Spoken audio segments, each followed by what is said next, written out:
Let's continue our discussion. So we have the four types of the pelvis. So the first type is the gynecoid. So this gynecoid type is present in about 41% of women. This is the typical female pelvis, which we have described earlier. Next is the android type, right here on the right side. So the android type is present in about 33% of white females and 16% of black females.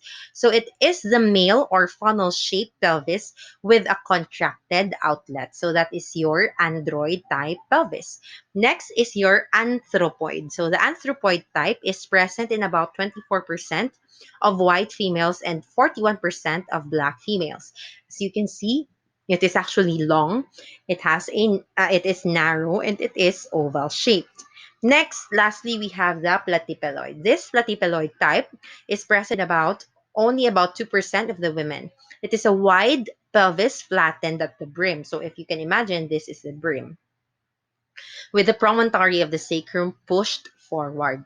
Again, it is a wide pelvis flattened at the brim with the promontory of the sacrum pushed forward. So these are the four types of our pelvis. Next is the pelvic fascia. So the pelvic fascia is actually a connective tissue. So it is formed of connective tissue and is continuous above with the fascia lining the abdominal walls, and it is also continuous below with the fascia of your perineum. So the pelvic fascia can be divided into your parietal and the visceral. So the parietal pelvic fascia lines the walls of the pelvis, and your parietal pelvic fascia becomes continuous through the opening with the fascia covering the inferior surface of the pelvic diaphragm. Now, the visceral layer of your pelvic fascia covers and supports all the pelvic viscera, and in certain locations, the fascia thickens and extends from the viscus of the pelvic walls and provides added support. So that's your visceral and parietal pelvic fascia. Next, let's define your pelvic peritoneum. So, in the peritoneum, we also divide it into your parietal and visceral. So your parietal peritoneum lines the pelvic walls and is reflected onto the pelvic viscera. Now, this parietal peritoneum becomes continuous with the visceral peritoneum. Lastly, we have the pelvic walls and floor muscles. The first one is piriformis. So the piriformis originates at the front of the lateral mass of your sacrum, as you can see here on the picture, and inserts here at the greater trochanter of your femur. So it is supplied by the sacral plexus, and it is considered as the lateral rotator of the femur at the hip joint. Next, we have here your obturator internus. So it originates here. The green muscle here is your obturator internus. Again, it originates at the obturator membrane and adjoining part of the hip bone.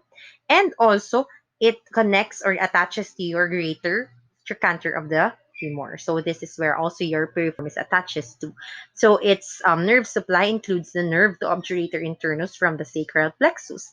And together with your piriformis, it is also considered as a muscle for lateral rotation or external rotation. Next is your coccygeus, sorry, your coccygeus. So it originates at the spine of the ischium, and it attaches to the lower end of the sacrum and the coccyx.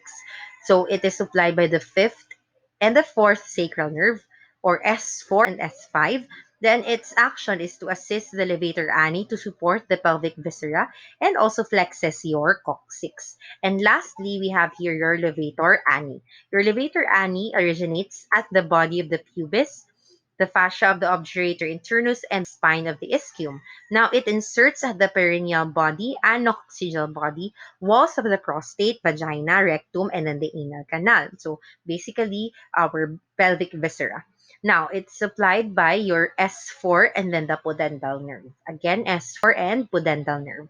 And it acts to support your pelvic viscera, the sphincter to the anorectal junction, and then the vagina.